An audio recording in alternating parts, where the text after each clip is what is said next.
unnecessarily defame and frame the person who is the pride of India. बीते कई दिनों से लद्दाख से एक नाम लगातार खबरों की हेडलाइन में छाया हुआ है। ये नाम है सोनम वांगचुक का। वही सोनम वांगचुक जिनके किरदार को आमिर खान ने 3 इडियट्स में ढालकर दुनिया के सामने पेश किया था। फिल्म ने देश छोड़ विदेश में भी ताबड़तोड़ कमाई की। सोनम वांगचुक वो हैं जिन्होंने देश की आर्मी के लिए सोलर हीटिंग वाला टेंट बनाया। लद्दाख में पानी की समस्या से निपटने के लिए आइस्तूपा जैसे बड़े बड़े इनोवेशन किए, लेकिन आज यही सोनम वांगचुक एनएसए यानी राष्ट्रीय सुरक्षा अधिनियम के तहत गिरफ्तार कर जेल भेज दिए गए।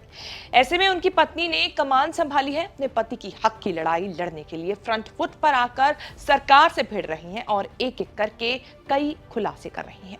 क्यों बीते दिनों हुए लद्दाख हिंसा के बाद सोनम वांगचुक आए सलाखों के घेरे में? क्यों गिरफ्तारी से पहले सोनम बैठे थे भूख हड़ताल पर? अब कैसे पति के लिए गीतांजलि आंगमो लड़ रही हैं इंसाफ की लड़ाई? क्यों ब्लैक बेल्ट चैंपियन गीतांजलि अपने बयानों से पड़ रही है सरकार पर भारी? कैसे राहुल गांधी के बयानों से मिली थपकी बढ़ा रही है इनका हौसला?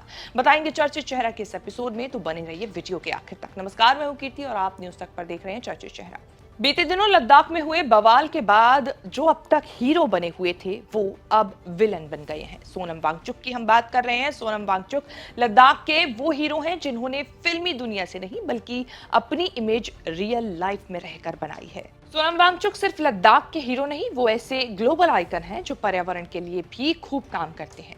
सोलर तकनीक, सस्टेनेबल आर्किटेक्चर और जीरो वेस्ट कैंपस जैसे प्रोजेक्ट पर काम करने के लिए जाने जाते हैं। कई बड़े अवार्ड अपने नाम कर चुके हैं। इनमें Ramon Magsaysay award, Rolex award for enterprise और न जाने कितने लोकल और इंटरनेशनल अवार्ड ये अपने नाम कर चुके हैं। अब ऐसी ही इमेज बनाने वाले सोनम वांगचुक के ऊपर एनएसए लगने के बाद वो सलाखों के घेरे में हैं। सोनम वांगचुक के पाकिस्तानी दौरे और पाकिस्तानी कनेक्शन को लेकर बातें कही जा रही हैं कई तरह की। ऐसे में गीतांजलि सवाल पूछ रही हैं कि जब भारत और पाकिस्तान एक साथ क्रिकेट खेल सकते हैं तो उनका एक हीरो सोनम वांगचुक वहां संयुक्त राष्ट्र सम्मेलन में क्यों नहीं जा सकता? गीतांजलि कह रही हैं कि पाकिस्तान में सोनम वांगचुक की हालिया यात्रा पूरी तरह से प्रोफेशनल और क्लाइमेट को लेकर थी। सोनम वांगचुक की सभी विदेश यात्राएं प्रतिष्ठित विश्वविद्यालयों और संस्थानों के निमंत्रण पर हुई हैं।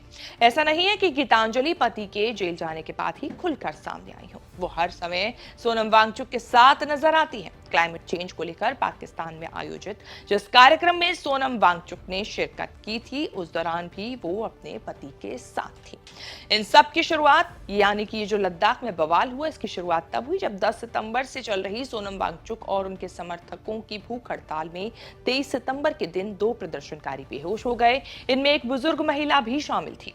इस घटना के बाद लद्दाख के संगठन ले एपेक्स बॉडी के प्रदर्शनकारियों में गुस्सा इस कदर भड़का कि सोच लिया कि अब भूख हड़ताल से काम नहीं चलेगा और लेह में बंद का आह्वान कर दिया, जिसके बाद दूसरे संगठन कारगिल डेमोक्रेटिक अलायंस के लोगों ने भी इस बंद को अपना समर्थन दे दिया। इन सब के बाद लेह में ये बंद हिंसक हो गया। पुलिस पर हुए पथराव के बाद स्थिति कंट्रोल करने के लिए गोलीबारी पुलिस की तरफ से हुई और 4 लोगों की मौत हो गई। इनमें कारगिल युद्ध में शामिल रहे टी थारचन का नाम भी शामिल है। सोनम और गीतांजलि की इस लड़ाई में अब उनका साथ दे रहे हैं कांग्रेस नेता राहुल गांधी, जो लगातार अपने बयानों और सोशल मीडिया के जरिए समर्थन कर रहे हैं सोनम वांगचुक का।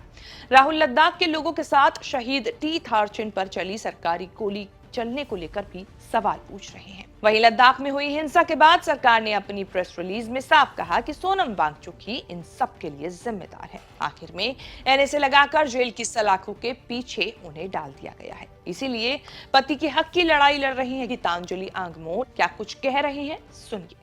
Not just me, but everybody in Ladakh or in India who would hear of these charges would laugh at them because these are absolutely baseless charges. The whole country has seen that for the past 5 years he has been leading this movement and this protest in the most peaceful, in the most Gandhian way possible, be it his Padyatras, be it his Anshans, and he's always followed the path of non-violence and peace. So it is, everybody is aghast and know that this has been deliberately done to frame him, because given his past record and his methods, he always stood for progress, for science, for innovation, for climate work, for patriotism, working for Indian Army. बात गीतांजलि की करें तो गीतांजलि भी पति की ही तरह social work से कहीं ना कहीं किसी न किसी तरीके से जुड़ी रही हैं और हिमालयन इंस्टीट्यूट ऑफ ऑल्टरनेटिव्स की को-फाउंडर और सीईओ हैं। Maharashtra international education board, Maharashtra सरकार की सलाहकार रही हैं और चेन्नई के एक प्रसिद्ध कैम्ब्रिज स्कूल की प्रमुख भी रह चुकी हैं। गीतांजलि का जन्म ओडिशा के बालासोर में एक पंजाबी परिवार में हुआ था। उन्होंने फिजिक्स में ग्रेजुएशन के बाद MBA किया, फिर उन्होंने कॉर्पोरेट नौकरी छोड़कर लद्दाख में एजुकेशन, समाज सुधार और इनोवेशन की फील्ड में काम करना शुरू किया, ठीक वैसे ही जैसे पति कर रहे हैं। गीतांजलि की सोनम वांगचुक से मुलाकात लद्दाख में ही हुई थी। दोनों ने मिलकर HIAL की स्थापना की। कॉर्पोरेट फील्ड में एक्सपीरियंस लेने के बाद गीतांजलि ने डेनमार्क में लगभग 15 सालों तक कई संस्थानों में और कई कंपनियों में काम किया।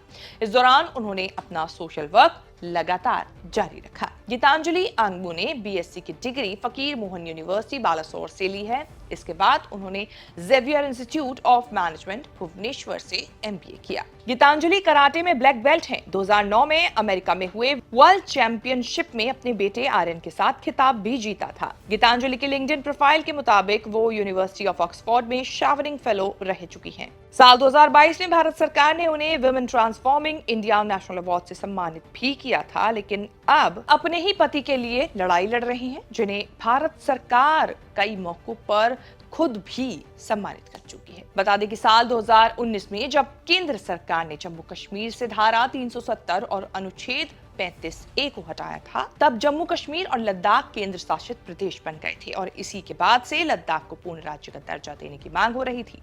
तभी से सोनम वांगचुक लद्दाख को छठी अनुसूची में शामिल करने की मांग कर रहे हैं, जिसके लिए वो 10 सितंबर से अपने साथियों के साथ अनशन पर बैठे थे, भूख हड़ताल पर बैठे थे। वजह 4 मांगे थी। पहली मांग लद्दाख को पूर्ण राज्य का दर्जा दिलाना, दूसरी मांग छठी अनुसूची के तहत लद्दाख को संवैधानिक सुरक्षा देना, तीसरी मांग लद्दाख में कारगिल और लेह को अलग अलग लोकसभा क्षेत्र घोषित करना और चौथी मांग सरकारी नौकरियों में स्थानीय लोगों को प्राथमिकता देना। फिलहाल लद्दाख में रियल लाइफ हीरो की इमेज रखने वाले सोनम वांगचुक सलाखों के पीछे हैं और इनके हक की लड़ाई लड़ रही हैं पत्नी गीतांजलि आंगलू।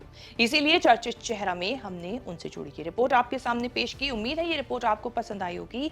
इसे लेकर आपकी क्या राय है कमेंट करके जरूर बताएं और इस तरह की खबरें आगे भी देखने के लिए बने रहें न्यूज़ तक के साथ।